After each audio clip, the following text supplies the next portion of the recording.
जय हिंद। आप सभी का स्वागत है नागलोक से। मैं कैसर छत्तीसगढ़िया मित्र व सहयोगी अजीत कुमार जायसवाल के साथ। दोस्तों अभी हम एक अजगर सांप जंगल में छोड़ने आए हैं, जिसे इंग्लिश में रॉक पाइथन कहा जाता है। और रॉक पाइथन इसके नाम पड़ने का वजह यह है कि ये चट्टानों में ही निवास करते हैं, ऐसे चट्टानों में जहाँ पास में ही कोई जल का स्रोत हो। और ये इंडियन रॉक पाइथन, इसकी संख्या बहुत ही तेजी से घटी है, जिसकी मुख्य वजह इसके बड़े शरीर का होना है। छुपने में इनको दिक्कत और इनके आवास की कमी व आहार की कमी।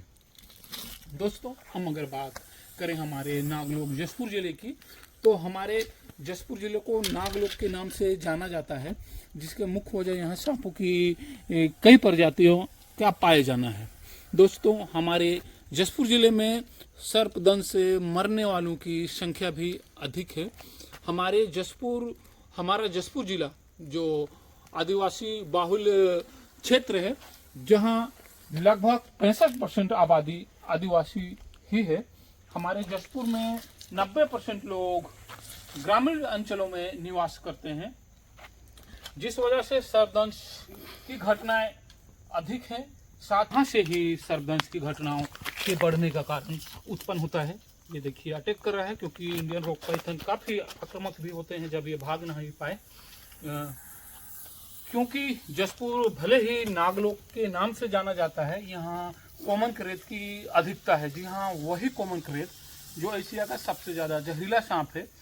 ये रात को ही बाहर निकलते हैं और जसपुर में, जैसा कि मैंने बताया, 90% से ज़्यादा लोग गांव में निवास करते हैं। और हमारे जसपुर की जो संस्कृति है, यहाँ का कल्चर है, यहाँ के लोग ज़मीन में सोना ज़्यादा पसंद करते हैं। रात में निकला कॉमन क्रेत शिकार की तलाश व ज़मीन में सो रहे हुए व्यक्ति के बॉडी से निकलने वाले गर्मी को ट्रैक करता हुआ लोगों के घर में घुसता है, और उसके बाद सर्पदंश की घटनाएं होती हैं। ये तो बात ये हुई कि जसपुर में सर्पदंश की घटना अधिक क्यों हो रही है। अब हम बात करते हैं कि सर्पदंश में मरने वालों की संख्या जसपुर में अधिक क्यों है। तो यहाँ के लोगों का अंधविश्वास, रूढ़िवादिता और अज्ञानता यहाँ सर्पदंश से हो रहे मौतों के आंकड़े को बढ़ाए हुआ है। और हमारे जिले में इसे रोकने के लिए कोई खास या ठोस कार्य नहीं किया गया था। हमारी संस्था GNWS ने 2015 में एक अभियान चलाया, जिसका नाम हम लोगों ने दिया था मिशन 2015, जिसमें हम लोगों ने बहुत ही जोर शोर से सर्प जागरूकता कार्यक्रम किया, जिससे जसपुर जिले में सर्पदंश की घटनाएं कम भी हुई थी। परंतु किसी भी तरह का कोई भी सरकारी मदद नहीं मिलने से हमारा जागरूकता अभियान ज़्यादा लंबे समय तक नहीं चल पाया, जिसका लाभ हमें बाद में देखने को नहीं मिला।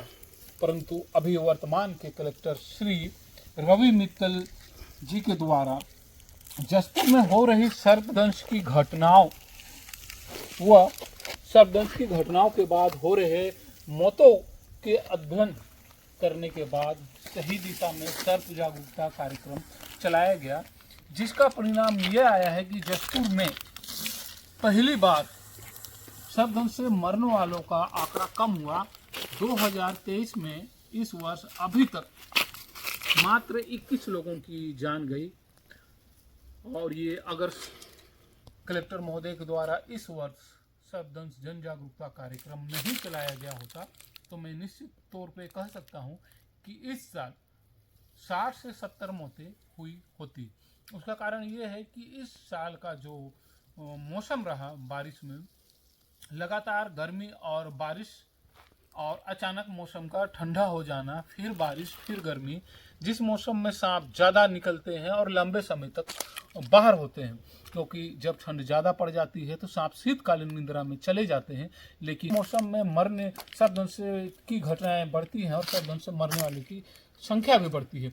लेकिन इस बार ऐसा नहीं हो पाया, क्योंकि जसपुर के संवेदनशील कलेक्टर महोदय के द्वारा चलाया जाने वाला सर्पदंश जन जागरूकता बेहद प्रभावशाली रहा।